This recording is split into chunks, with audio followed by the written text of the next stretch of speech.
So I'm here with my really good, amazing friend and old neighbor from LA, Paige, and Uh, we did a lot of fun stuff. We did like a bunch of Funny or Die videos.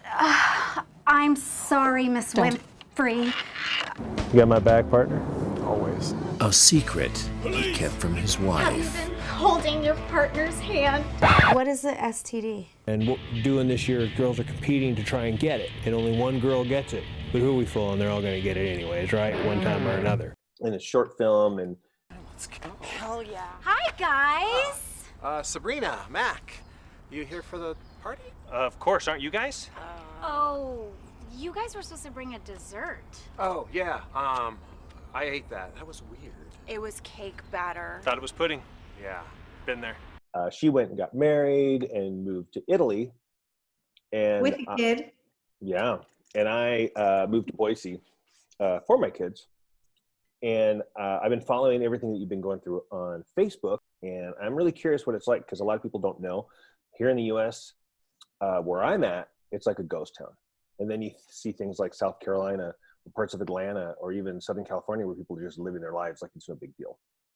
And I guess I want to know what it's like for you because you're kind of like anywhere from 2 weeks to like a month ahead of us. What is it exactly? How do you see that as?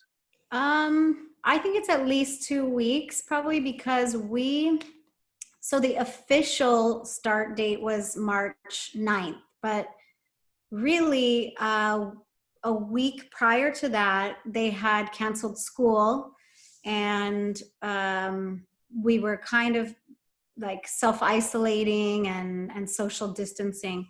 So I kind of count it as the beginning of March, really, because things got super serious. March 9th was when we got all of the news and instructions on how to go forward. And so technically, I guess this is day 25 of the official lockdown. But, like I said, kind of a week prior to that, it was already starting.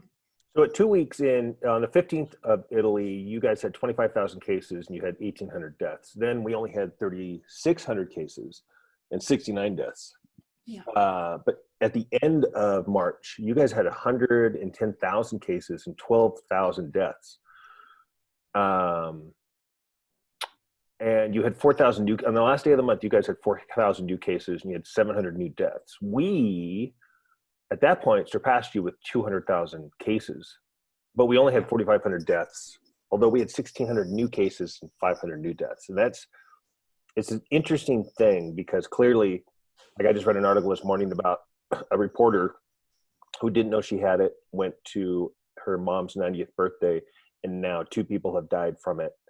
And like 9 people have been affected. And I think it boils down to this is what we're going to have now is what you guys were going through, where people were like, oh, I didn't know. And I was living my life normal. So right now, what's it like living there in Italy? What's life like? Well, it's quiet. Like yesterday, I went to the store because it's really hard to get a delivery of groceries now. And I've been like setting my alarm, getting up at 2 a.m. to try and get a grocery delivery, which has not been very successful. Our last delivery comes on the 8th of April. And then after that, I can't get anything. So we are having to go to the store at least once a week to get groceries. So I went yesterday. All right, a long wait in the line for the grocery store, but everyone stayed away from each other and I was able to get what we needed. And now I'm heading home with my heavy bags. I had to really decide what was important and what was not important because now I have to carry it home. Yeah, this is life. It's quiet. I mean, I think that here in Florence, in a super, super busy town that is bustling with tourists constantly, it is like a ghost town. So the city is pretty quiet, aside from a few cars, mainly buses. As you can see behind me, the Duomo and the Campanile Tower are just back here. And this is what it looks like here. I think that people have really cracked down, not to mention the fact that they're finding people and they're patrolling. Like yesterday, I did walk to the store. I took an extra couple of blocks just because I was going a little stir crazy. And at the Duomo in the city center, where you have the Campanile Tower and the Duomo, there, the video is incredible. You could hear the birds flying by, and that was it. It was me and nobody else. And then when I rounded the corner, I saw the Carabinieri guarding. But they shoot people along. We all have to carry our documents with us. We have to carry a note that says where we're going, the date, our name, and we have to be ready to show it at any time. So people aren't just wandering around. I mean, you have intention, and that's really it. And most people aren't getting out except for once a week, probably to get groceries. I mean, were most people taking it serious when it first got the order was kicked in? I will say here around where we are, yes. There were I would see small gatherings of people in the very beginning. Then when the death rate started to escalate, I think that was the eye opener, because when you turn on the news here, we see all the pictures of bodies being taken out of the city because there's no room. We're seeing that bodies, there's no more caskets to put people. We're seeing, the reality of it got serious quickly. So I think in the very beginning, maybe the first week, there was still some like, oh, but we're fine. And we can still go for a walk together. Or we can still go to the park and we can be outside and keep our distance. But now it's not the case, So businesses, I know a lot of businesses here are doing everything they can to stay alive. And I think every day less and less stores are offering delivery because I just don't think it makes any sense to them. And we've been doing our part trying to keep businesses alive, but there's that fine line of, hey, I want to go in there and get food delivered, but then I don't want somebody delivering some COVID-19 with it. So Right. how are businesses how are they handling it then? And then how are they basically handling it now? Unfortunately, I think a lot of the small businesses are pretty much going to collapse. I mean, I don't know how they're going to make it. Some of the fruit stands and vegetable stands, like all around here, because the bigger supermarkets are kind of on the outside of the city center. We have one within walking distance, and it's a large supermarket, but the ones inside the center are small, and a lot of them are mom and pop businesses, and they're still open, but I just don't know how they're going to be able to pay their rent, and I don't see that they're not nearly as busy as they would on any normal day. The large supermarkets are fine because they are doing deliveries, and people will wait in line for 2 hours to get into the store. So I don't think they're so affected by this, but the smaller places definitely are. So when you say that waiting 2 hours to get into a store, is that something relatively new? Has it been like that since the beginning? I would say it's been, well, there was no hoarding. That's the thing. There was not a big surge of people hoarding, probably because we have been told that the supermarkets will remain open. There will be food accessible. So people didn't go into this panic mode of like, I got to buy up everything. Not to mention our refrigerators and freezers are very small. People don't have an extra refrigerator in the garage because we don't have a garage. Most people don't. So you can only buy so much. And there was not a fear of not having food. It just now has been like, all right, I'm going to go to the store and it's going to take me a while because they're only letting in 5 people at a time. So here, clearly we Americans must have just looked like idiots at the beginning of this thing. I'm sure it was very easy to ridicule us and the hoarding of the toilet paper because, I mean, we did it ourselves. We looked at the other people and the hoarding and, the people sprinting into Costco's when they open and, then Costco's. People are Fighting. A couple weeks ago, a week and a half ago, I decided to go to the store, and I bucked up and I walked into a Winco, and it was just, everything was there. There was toilet paper, and there was chicken, and there was all these things that everybody said you weren't going to be able to get. And other than the fact that everybody kind of looked at everybody else like they had, like they were going to wipe a booger on them. It still just was this thing that there was plenty of food. And I don't know if it stays that way. I don't know if in 2 weeks it gets worse. We're to the point right now where people are going to be running out of money. I've seen a lot of my friends who are probably can't make their mortgage or rent this month. Yeah. And, they don't know when they're going to get those checks. And then you start having to have that, well, do I buy food? Do I buy this or do I buy that?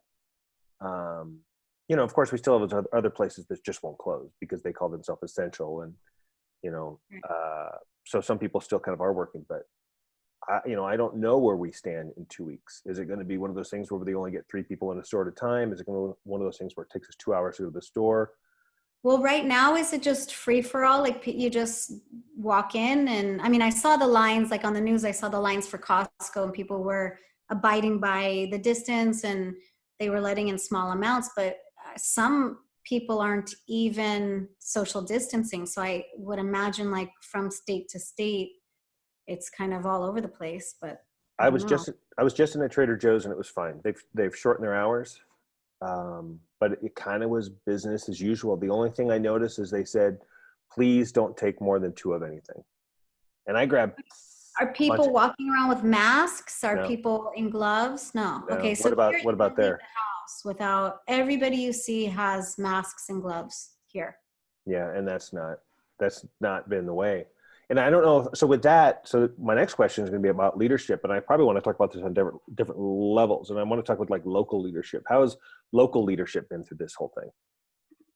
I feel like for many things here in Italy, you could say it's a little unorganized. The bureaucracy things take a long time to get accomplished. But with this particular situation, I feel like as soon as it came down the pipes, like what we needed to do, it was clear and it was very well presented. It was definitely not like, oh, this is no big deal. It's going to magically disappear in a little bit and let's just see what happens. It was like, this is serious. Your parents and your grandparents are susceptible, people with lower immune systems. Let's do this. And I think I am proud. Obviously I'm American, but I've been here now 4 years. And this has been, to me, the most organized, calming situation. We don't live in Milan, so, things are different in Lombardia and in the north. But even where we are, it's been very clear what we need to do, what we don't do. And for that, I feel very proud of the leadership that they've, given us, because I think that's why we are seeing the curve flatten. Now, of course, there's people everywhere that are not going to abide by it. But I think for the most part, yeah, everybody is. Here in my building, we've had 1 death already. Like one of my neighbors, and I live in an apartment building that's, I don't know, there's maybe 12 to 14 apartments total, like what we had in LA. 1 lady has already passed away. 2 people have been hospitalized, and one of those 2 is now home recovering, and the other one's still in the hospital. So it's like knocking on our door right here, where we are. So I think there was no option to kind of half-ass it, Every day we come one step closer to either knowing somebody who's affected to knowing somebody who died, and it's going to happen. And I went downtown and walked around Boise and took a bunch of pictures, and I posted them online, and most people were like, yeah, this is great. This is what my neighborhood is. And then you have that one neighborhood where somebody says, gosh, it's where I'm at. It's business as usual. And bunch of people are still going here and there, and somebody's having a block party and this and that. And you think in 2 weeks, those are going to be the people that are the sickest and leaning on us because we're the healthiest. So I can't see this not affecting everyone. Unless you live in a cabin in Alaska and you haven't seen anybody for the last 15 years, I can't see that just not affecting. Yeah, and also those people have to be self-sufficient, because at some point, aren't you going to run out of food? Aren't you going to need to come in contact with somebody else? I mean, Yeah, and I am gonna. I bet I don't even want to think how much weight I put on during this whole thing. oh yeah. I'm surprised. It's one of those things that kicks in. You're kind of shocked how much you eat out, but also you're shocked how much you don't cook. And then when you're forced to do both, and then suddenly you're like, wow, this is a great meal. Let's try again. Let's try again. And you cook. Oh my God.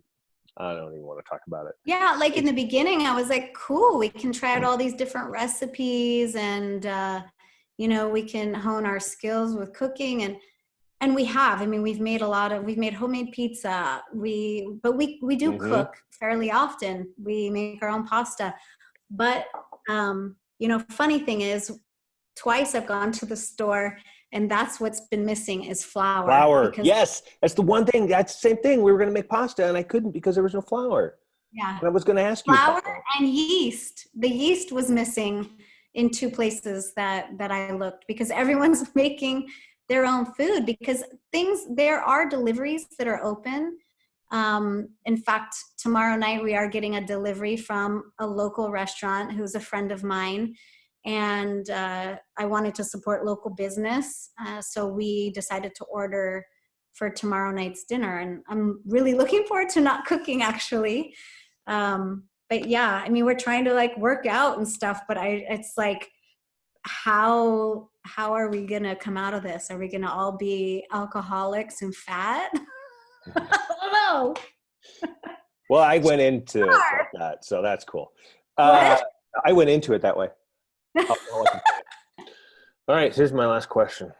What is the greatest advice that you can give anybody living in the U.S. and going through what you've gone through? What's the greatest advice you can give to anybody right now? I would say, first of all, stay at home. The sooner people all stay at home, the sooner we can get this over with. For sure. I mean, as soon as people start mixing, I keep seeing people, I'm quarantined, but look, we're having a pizza party with our block of, it's like, no, that's not how it's working. If you are truly just isolated with your family, as hard as it is, the sooner we get done with this. And it's going to take everybody to make this work. I mean, now we're finally starting to see the numbers here flattening out. And I think it's because people are serious about it. And I would say that's super important. I would say, as hokey as this is, take some time during the day for yourself, because we're all trapped in here together. So I'll try and take a little bit of time, even if I'm just circling in the garden. Like a prison inmate, I'm like wearing a path in the garden back and forth, but like I need it. I need to have that time for myself, just like everybody else. You need to do something, or maybe it's yoga. Sorry, are you there still? Mm-hmm.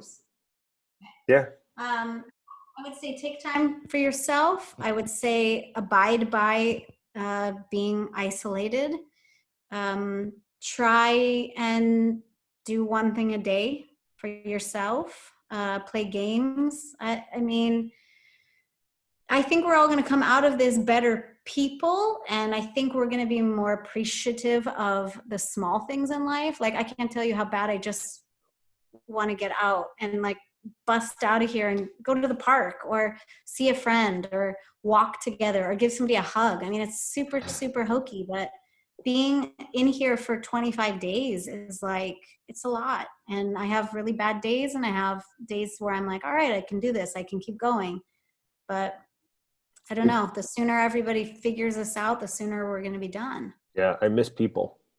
Oh my God. The virtual stuff is cool, and it's making us do things differently. And I think we'll kind of lean towards that after. I'll be surprised how many people, I'm not going to be surprised by how many people say, hey, listen, I did really good working from home. I want to just keep doing it. And part of that is because I just don't want to get sick again type thing. So is there is there light at the end of this tunnel there? Are people saying, hey, we think and now mathematically we feel that life is going to resume at a certain date? Or do you see light at the end of the end of the tunnel? I mean, we had a meeting today with, I work at a school, and we had a meeting today. And right now we're preparing to still be on this quarantine probably through May.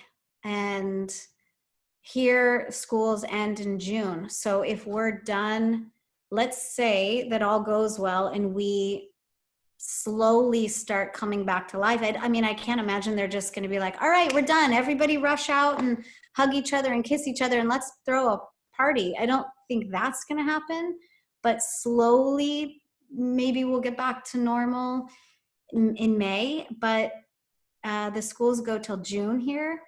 And I don't know if people are going to start, sending their kids back right away. I don't know if, it's hard to say, but I know that we're going to be here probably through May doing this exact same thing.